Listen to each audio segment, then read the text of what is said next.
Hello students, now we have to start the chapter that is Nazism and the rise of Hitler. Okay, तो इसमें हम क्या देख रहे थे? हम देख रहे थे नाजी वर्ल्ड व्यू.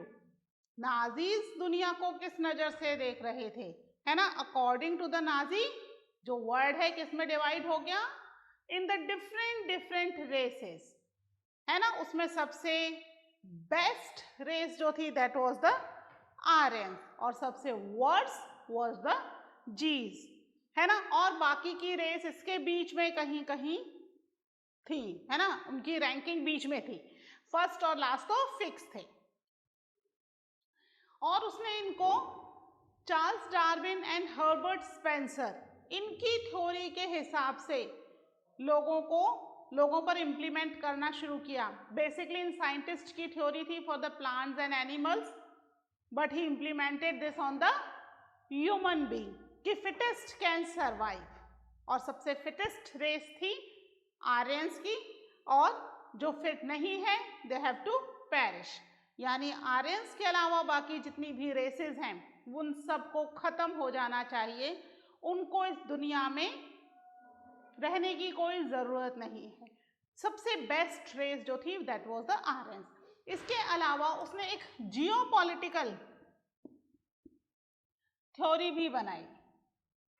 ठीक है, जियोपॉलिटिकल कॉन्सेप्ट, है ना? लास्ट लेक्चर में हमने पॉइंट लिख लिया था लिवेंस राम और लिविंग स्पेस. इसके हिसाब से जियोपॉलिटिकल कॉन्सेप्ट के हिसाब से लिवेंस राम या लिविंग स्पेस यानी कि रहने के लिए अगर जगह कम है तो दूसरी कंट्रीज को ऑक्यूपाई किया जाना चाहिए. अपनी कंट्री की बाउंड्रीज एक्सटेंड करो, दूसरी कंट्रीज को ऑक्यूपाई करो, वहां के जो सिटीजन्स हैं उन्हें खत्म कर दो, और वहां की जितनी भी लैंड है, प्रॉपर्टी है, वो सब किसकी हो जाएगी? जिस कंट्री ने उसको विन किया है. That is his geopolitical concept या लिविंग स्पेस. लिविंग स्पेस को एक्सटेंड करते जाओ, बढ़ाते जाओ, है ना? आसपास के एरिया को कॉन्कर करके उसको अपनी कंट्री में मर्ज कर लो. इसी कॉन्सेप्ट के चलते उन्होंने पोलैंड को अपनी कंट्री में मर्ज कर लिया, और पोलैंड का जो एरिया था that become the laboratory for the experiment for Nazis. Variety of experiment करते थे, जैसे कि लोगों को किस तरीके से मारना है.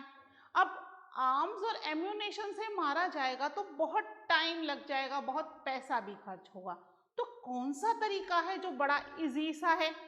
तो इसके लिए उन्होंने गैस चैम्बर्स बनवाए, जिसके अंदर इन्हें ठूस ठूस के भर दिया जाता था और गैस छोड़ दी जाती थी, और इजीली लोग वहां पर उस गैस को इनहेल करके एक साथ बहुत सारे लोग उनको एक साथ मारा जा सकता था. ठीक है, that was his way to kill the people, है ना? अभी हम पढ़ेंगे इसके बारे में और डिटेल में कि किस तरीके से इसने ये सब किया. बट फिलहाल तो वो अपनी कंट्री की बाउंड्रीज एक्सटेंड कर रहा था और वहां के लोगों को हटाकर उनके घर और प्रॉपर्टी को जर्मन लोगों के सुपुर्द किया जा रहा था. ठीक है, that was his Nazi world view. Nazi world view में एक लास्ट पॉइंट हमारा रह गया था बच्चों, वो और लिख लो. Hitler intended to extend German boundaries by moving eastwards and Poland become the laboratory for this experiment. ठीक है, पोलैंड उसके इस एक्सपेरिमेंट की लेबोरेटरी बन गई कि किस तरीके से लोगों को खत्म किया जाए. ठीक है, इसके बाद जो नेक्स्ट टॉपिक आ रहा है उसकी हेडिंग लिख लेते हैं पहले, फिर मैं एक्सप्लेन करती हूं. दैट इज एस्टैब्लिशमेंट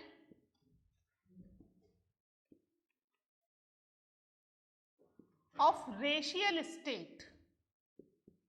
ठीक है, नेक्स्ट हेडिंग डाल लीजिए आप, रेशियल स्टेट को एस्टैब्लिश करना. ठीक है, अकॉर्डिंग टू द हिटलर, भाई जब सारी रेसेस खराब हैं तो उन्हें हटा देना चाहिए. कंट्री में केवल pure blooded Nordic German Aryans का रहना ही काफी है। इनकी रेस को एक्सटेंड किया जाना चाहिए, बाकी की रेसेस को खत्म कर देना चाहिए। ठीक है, तो वो चाहता था कि प्योर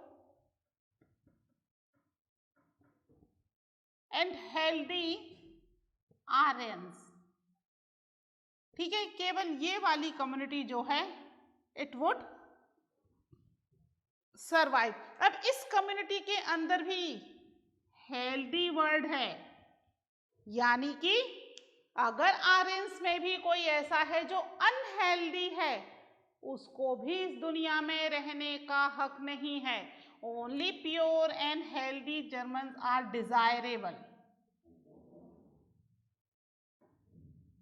ठीक है, अगर वो मेंटली और फिजिकली डिसेबल हैं आर्यंस, है ना, आर्यंस उसके हिसाब से सबसे बेस्ट रेस है, पर इस बेस्ट रेस में भी सबसे हेल्दी और प्योर आर्यंस ही सरवाइव करेंगे। If these Aryans are unhealthy physically और मेंटली, दे आर सिक, तो there is no need of them in the country, उनको भी हटा दिया जाएगा। इसके लिए यहाँ पर उन्होंने एक प्रोग्राम चलाया, यूथेनेशिया प्रोग्राम। ठीक है, यूथेनेशिया प्रोग्राम में क्या था, कई सारे जर्मन लीडर्स जितने भी मेंटली और फिजिकली डिसेबल आर्यंस थे, उन सब को मारने की स्ट्रेटजी बनाते थे। पहले तो उन्हें नोट किया जाता था भी कहाँ कहाँ कौन कौन फिजिकली और मेंटली डिसेबल हैं, फिर उनको कलेक्ट किया जाता था और फिर उनको ले जा करके गैस चैम्बर में डाल दिया जाता था। ठीक है, इसी प्रोग्राम के जो इंचार्ज थे कई सारे नाजी लीडर्स में से एक हेलमथ के फादर भी थे। हमने शुरू में स्टोरी पढ़ी थी ना हेलमथ के फादर की, तो हेलमथ के father was one of the leader of this program, यानी कि वो क्या कर रहे थे, डिसेबल, अनहेल्दी, मेंटली और फिजिकली डिसेबल पीपल को ले जा करके गैस चैम्बर में डाल रहे थे और उन्हें वो पॉइजनस गैस इनहेल करके मारने का काम किया जाता था, because they were undesirable. Country में केवल डिजायरेबल पीपल ही रहेंगे, अनडिजायरेबल पीपल को कंट्री में रहने की जरूरत नहीं है। ठीक है, इसके पॉइंट्स लिखते हैं, आप एक बार एक हेडिंग डाल लीजिए।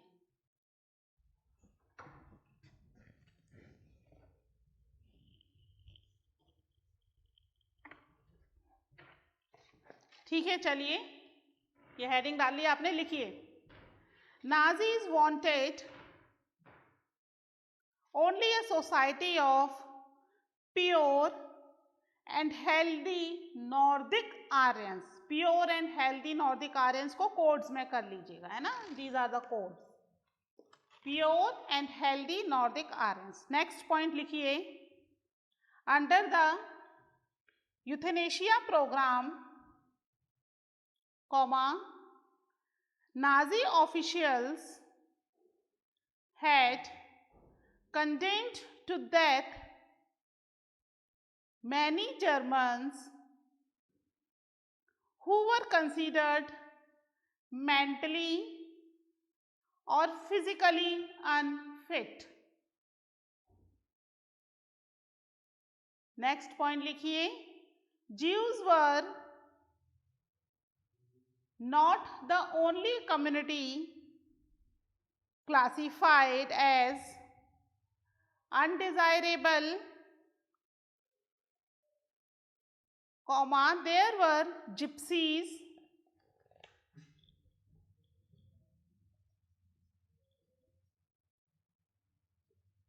ठीक है, gypsies and black people were considered inferior। Gypsies and black people were considered inferior, even Russian and Poles, है ना, Polish people जो हैं that was known as Poles। ठीक है, Russians and Poles were considered सब ह्यूमन, ठीक है, human नहीं, सब ह्यूमन।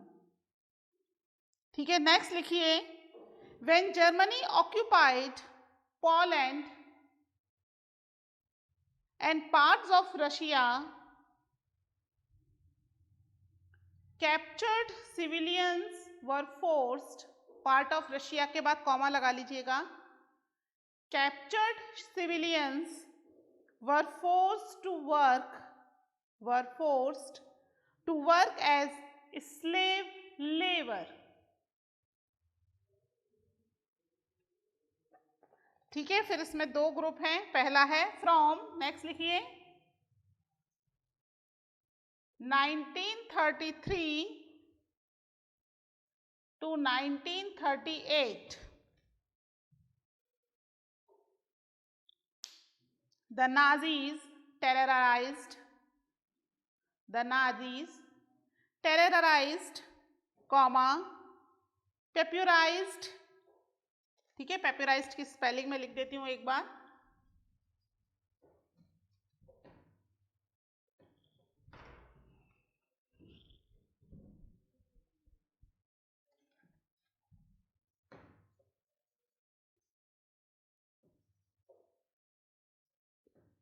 ठीक है, terrorized, papyrized and segregated the Jews, comma, compelling them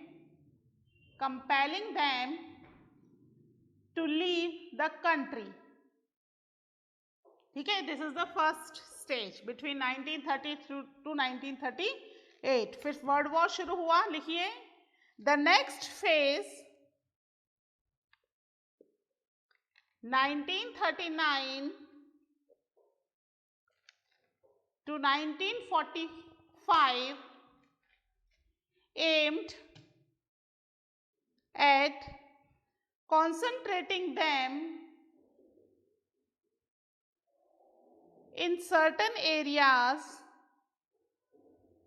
and eventually killing them in gas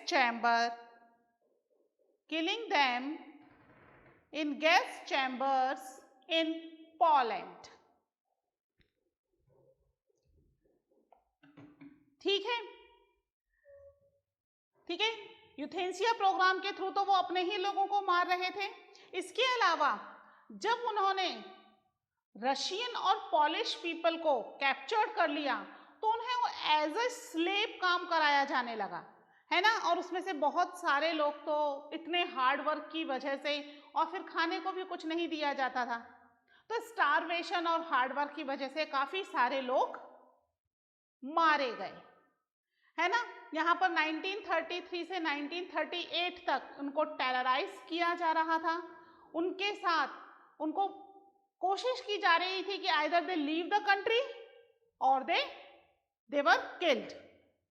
ठीक है, तो ये जो टाइम पीरियड था, ये टाइम पीरियड में उनको नोटिस किया जा रहा था कि किन किन लोगों को फाइनली उन्हें कंट्री से हटाना है। अब हटाने का मतलब कंट्री से बाहर निकालना नहीं है, हटाने का मतलब उन्हें कंट्री में किसी ना किसी तरीके से दुनिया से हटा देना है। ठीक है, तो पहले तो वो उनको आइडेंटिफाई कर रहे थे, लेकिन जैसे ही वर्ल्ड वॉर शुरू हुआ, इस वर्ल्ड वॉर की शेडो में यहाँ पर हिटलर और उनके साथी जितने भी लीडर्स थे, उन्होंने इन मेंटली फिजिकली डिसेबल पीपल, फिर Jews, gypsies, black people, Polish people, Russian people, इन सबको मारना शुरू कर दिया।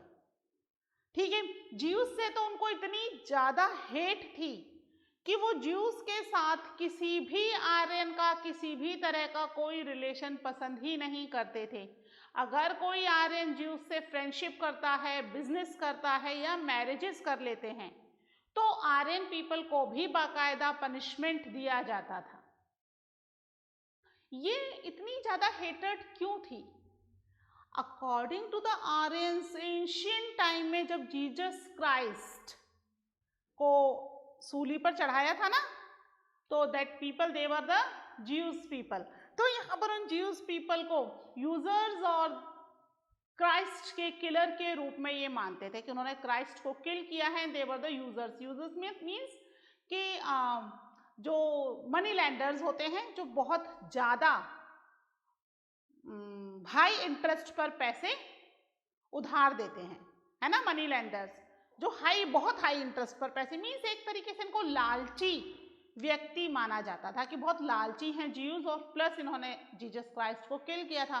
तो अब हिटलर उसका बदला ले रहा था ज्यूज को दुनिया से खत्म करके, कि इतनी खराब कम्युनिटी है, इन्हें दुनिया से ही खत्म कर दिया जाए।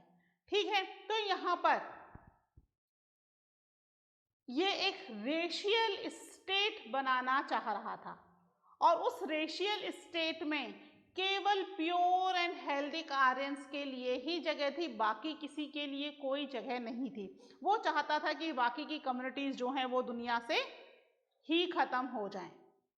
ठीक है, इसके लिए पोलैंड में उसने बाकायदा कॉन्सेंट्रेशन कैंप बनवाए हुए थे। कॉन्सेंट्रेशन कैंप मतलब कि बहुत बड़े एरिया में एक अच्छी खासी बड़ी बिल्डिंग थी, दूर से देखने से ऐसा लगे कि शायद कोई किसी वर्क के लिए कोई ऑफिशियल बिल्डिंग्स वगैरह बनाई गई है। उसके चारों तरफ उसने वायर लगाए हुए थे, और उन वायर में बाकायदा करंट फ्लो करा हुआ था। इन कॉन्सेंट्रेशन कैंप के अंदर इन लोगों को रखा जाता था, दोज हु आर अनडिजायरेबल। ठीक है, फिर उसके बाद कुछ लोग उस गंदगी में, पैसा भी नहीं है, खाने के लिए भी नहीं है, गंदगी भी बहुत है उसमें, या तो कुछ काफ़ी सारे लोग तो वैसे ही सरवाइव नहीं कर पाते थे, उनकी डेथ हो जाती थी, और जो सरवाइव कर जाते थे बाद में उन्हें गैस चैम्बर में ले जा करके छोड़ दिया जाता था। ठीक है, अब यहाँ पर जब इन्होंने पोलैंड को कॉन्कर किया था, है ना, पोलैंड को भी तो इन्होंने कॉन्कर कर लिया था, तो जब इन्होंने पोलैंड को कॉन्कर किया तो पोलैंड के अंदर उन्होंने जितने भी पॉलिश पीपल थे उन सबके घर पहले खाली करवा दिए, और जर्मन पीपल को कह दिया कि भाई आप इनमें से जो घर पसंद आए उसको ले सकते हो, आप इन एरियाज को ऑक्यूपाई कर सकते हो, और पॉलिश पीपल को वहां से हटा दिया गया। अब पॉलिश पीपल को हटाने के बाद सबसे पहले उन्होंने जो इंटेलिजेंट और एजुकेटेड पॉलिश पीपल थे उसे किल करना शुरू किया, क्योंकि कहीं ऐसा ना हो वो इंटेलिजेंट और एजुकेटेड पीपल हिटलर के अगेंस्ट कुछ प्लान कर दें। तो हिटलर ने सबसे पहले इन इंटेलिजेंट और एजुकेटेड पीपल, इनको किल करना शुरू किया। सबसे पहले इन्हें मारा, उसके बाद फिर बाकी पॉलिश पीपल को एक बाकायदा पैसेंजर टाइप ट्रेन थी जिसमें अच्छे से भर करके इन्हें कॉन्सेंट्रेशन कैंप या डेथ लेबोरेटरी कह सकते हैं, वहां ले जाया जाता था। अब इसमें भी उनके जो बच्चे थे, पॉलिश पीपल के चिल्ड्रन थे, छोटे छोटे बच्चे, उनमें से कुछ बच्चे बहुत ही प्यारे और सुंदर थे, उनको उनके पेरेंट्स से छीन लिया जाता था, क्योंकि वो दिखने में कुछ आर्यंस के जैसे थे, और आर्यन कम्युनिटी को खत्म नहीं करना था, आर्यन कम्युनिटी को तो मल्टीपल करना था। इतने सारे लोगों को मार रहे हैं तो कंट्री खाली हो जाएगी ना, तो आर्यंस को तो मल्टीपल करना था। तो वो पॉलिश पीपल के बच्चों को जो आर्यंस के जैसे दिखते थे, हेल्दी एंड ब्यूटीफुल, उन्हें उनके पेरेंट्स से छीन लिया जाता था। बाकायदा रेस एक्सपर्ट उनको एग्जामिन करते थे कि ये बच्चे आर्यन कम्युनिटी में जाने के लायक हैं या नहीं। अगर वो आर्यन कम्युनिटी में जाने के लायक हैं तो किसी आर्यन फैमिली को उन्हें पालने पोसने के लिए, यानी उन्हें अडॉप्ट करवा दिया जाता था कि भाई आपके ऊपर जिम्मेदारी है, इस बच्चे को अपने साथ रखो, इसकी प्रॉपर आर्यन ह्यूमन की तरह परवरिश करो। और अगर कोई ऐसा होता था कि जो लगता था कि भाई ये आर्यन होने के लायक नहीं है, तो उसको ऑर्फनेज में डाल दिया जाता था मरने के लिए, कि भाई कुछ टाइम बाद बच्चा कब तक सरवाइव कर पाएगा, उसकी डेथ हो जाएगी, उसको ऑर्फनेज में डाल दिया जाता था। तो इस तरीके से उसने पॉलिश पीपल को भी क्या करा था, बहुत ही टॉर्चर किया। एक तरीके से रेशियल यूथोपिया या रेशियल स्टेट बनाने की उसकी कोशिश थी। ठीक है, इसके बारे में भी लिख लेते हैं, डाल लीजिए हेडिंग, द रेशियल यूथोपिया।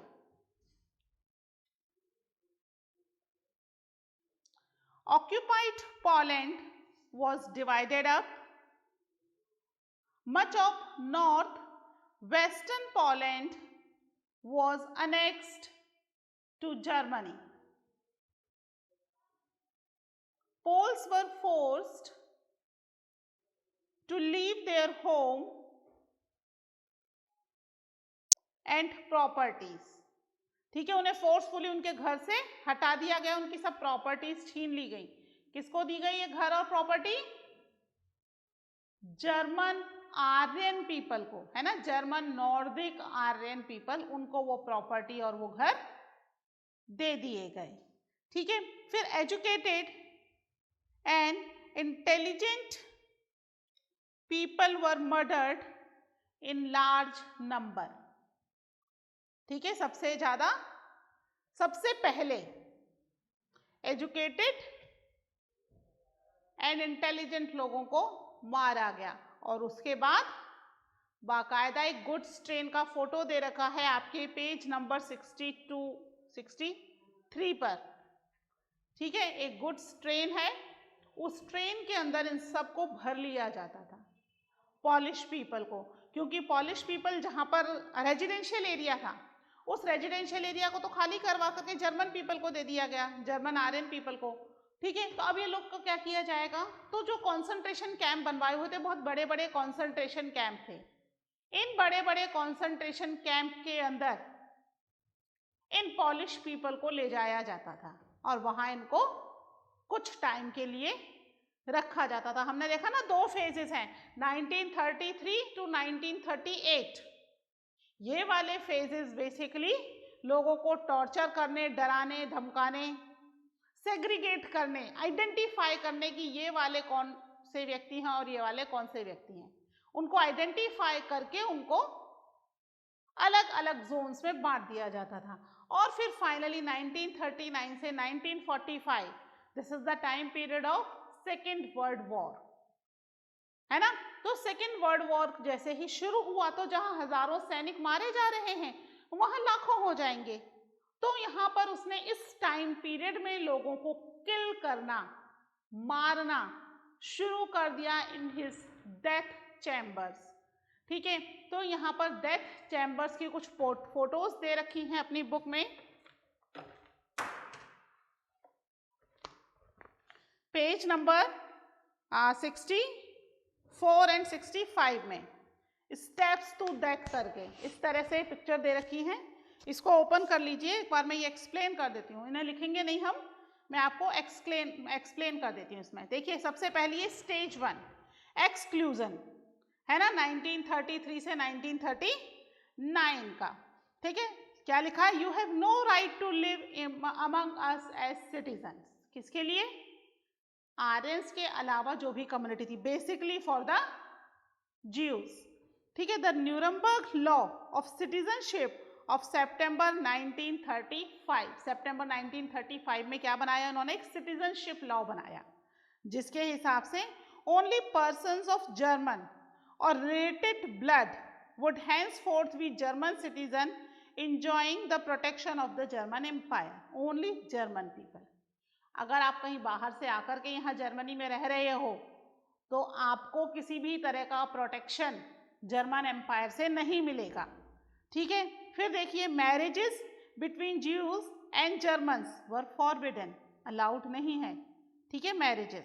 फिर देखिए, extra marital relations between Jews and Germans become a crime. Marital affair तो अलाउड नहीं है, अगर एक्स्ट्रा मैरिटल अफेयर्स है तो वो क्या है? That is a crime. यानी किसी भी तरह का कोई रिलेशन, दोस्ती, यारी, बिजनेस, कुछ भी आप नहीं कर सकते. Jews were forbidden to fly the national flag. Jews Germany का नेशनल फ्लैग भी फ्लाई नहीं कर सकते थे, उसको अनफर्ल करना ये उनके लिए अलाउ नहीं था. ठीक है, अदर लीगल मेजर्स क्या थे? Boycott of Jews business, exclusion from government services, forced selling and confiscate of their properties. ठीक है, ज्यूज के बिजनेस का बॉयकॉट करना, कोई भी गवर्नमेंट सर्विस ज्यूज के लिए नहीं थी. इसके अलावा उन्हें फोर्स किया जाता था, जो उनकी प्रॉपर्टी है या तो वो उसको सेल कर दें या फिर उसको उनसे छीन लिया जाता था। Beside Jews properties were vandalized and looted, house attacked, synagogues burned and men arrested in the pogrom in November 1938. ठीक है, पोग्राम जगह का नाम है। Remembered as the night of broken glass. ठीक है, एंड साइनोगेगस जो है that is the place of worship, जैसे मंदिर चर्च होते हैं ना, तो ज्यूस के जो प्लेसेस हैं वर्शिप के जहाँ पर उनका फेथ है that was known as the synagogues. तो वहाँ पर भी उनको अटैक कर दिया गया, जला दिए गए। ठीक है, तो इतनी बुरी तरीके से ज्यूस को कंट्री के अंदर टॉर्चर किया जा रहा था। ठीक है, फिर नेक्स्ट देखिए स्टेज 2। अच्छा देखिए ये बेंच दे रखी है that is only for the Aryans, और कोई कम्युनिटी इसके ऊपर नहीं बैठ सकती है। फिर देखिए स्टेज 2 घेटोजाइजेशन। घेटोइजेशन मतलब घेटोज होते थे, एक तरीके से जेल, पर ये जेल प्रॉपर जेल की तरह नहीं थी। ये जेल कुछ इस तरीके से होती थी जिसमें इंसान प्रॉपरली ना तो खड़ा हो सकता है ना पूरा लेट सकता है, आप बैंड होकर के बैठे रहो। ठीक है, आप खड़ा होने की कोशिश करो तो इतनी ऊंची है ही नहीं जेल कि आप खड़े हो जाओ। आप सोचो कि आप आराम से लेट जाओ सो जाओ तो इतनी लंबी भी नहीं है। इस तरह की जेल होती थी ये। ठीक है, you have no right to live among us. 1940 से 44 के बीच में ज्यूस को कोई राइट नहीं है जर्मन पीपल के साथ रहने का, तो उन्हें वहां से हटा दिया गया। फ्रॉम सेप्टेम्बर 1941 ऑल जीयर्स had to bear a yellow star of David on their breast. एक येलो स्टार उन्हें अपने ब्रेस्ट पर लगाना होता था। This identity mark with stamped on their passport, उनके पासपोर्ट में भी ये मार्क लगेगा yellow star. All legal document and houses, सब लीगल डॉक्यूमेंट्स पर, इवन उनके घर के बाहर जो होता है ना मेन एंट्रेंस, वहां पर भी एक येलो स्टार स्टैम्प लगा दिया जाता था। दैट इज द आइडेंटिफिकेशन कि भाई ये घर जो है वो ज्यूज का है, ये पासपोर्ट, ये लीगल डॉक्यूमेंट्स और ये व्यक्ति जो है वो ज्यूज हैं। They were kept in the Jews' houses in the Germany and in ghettos like Lutz and Warsaw in the east. These become sites of extreme misery and poverty. ये जगह कैसी थी, बहुत ही misery और poverty वाली थी। Jews had to surrender all their wealth before they entered a ghetto. ठीक है, घेटो में जाने से पहले जो जेल उनके लिए जगह रहने के लिए जो जगह बनाई गई थी प्रॉपरली, हमारे साथ रहने का राइट नहीं है आर्यंस के साथ, तो उन्हें घेटोस में ले जाया जाता था। तो घेटोस में जाने से पहले उन्हें अपनी सारी प्रॉपर्टी छोड़नी पड़ती थी, वो अपने साथ कोई प्रॉपर्टी नहीं ले जा सकते थे। Soon the ghettos were brimming with hunger, starvation and disease due to deprivation and the poor hygiene. Ghettos में उनके लिए कोई फैसिलिटीज नहीं थी और जल्दी ही क्या हो गया, वहां पे बीमारियां फैल गई, खाने पीने को नहीं है, स्टारवेशन हो रहा है, लोग भूख से मर रहे हैं, पुअर हाइजीन है। ठीक है, फिर है inhalation in 1941, you have no right to live. फिर 1941 में क्या आ गया, 1941 ऑनवर्ड्स मतलब 1945 तक, you have no right to live, तुम्हें जीने का ही राइट नहीं है। और उन्हें क्या कर दिया जाता था, Jews from Jews house concentration camp and ghettos from different parts of the Europe were brought to the death factory by goods train. Goods train से उन्हें डेथ फैक्ट्री में लाया जाता था, एक कमरे में बंद कर दिया जाता था। दीज आर द शूज, ठीक है, कपड़ों के ढेर हैं ये शूज हैं। ठीक है, और ये सब उतरवा के उन्हें गैस चैम्बर में डाल दिया जाता था। When they inhale the gas they were die due to the poisonous gas, वो इनहेल कर लेंगे उसको तो वो प्रॉपरली ब्रीथ नहीं कर पाएंगे, है ना, उन्हें ठूस ठूस के उस कमरे में भर दिया जाता था। इस तरीके से उन्होंने ज्यूज को कंट्री में से एलिमिनेट कर दिया, खत्म कर दिया during the second world war. ठीक है, इसके आगे क्या हुआ that we will discuss in the next lecture. Till then take care, bye.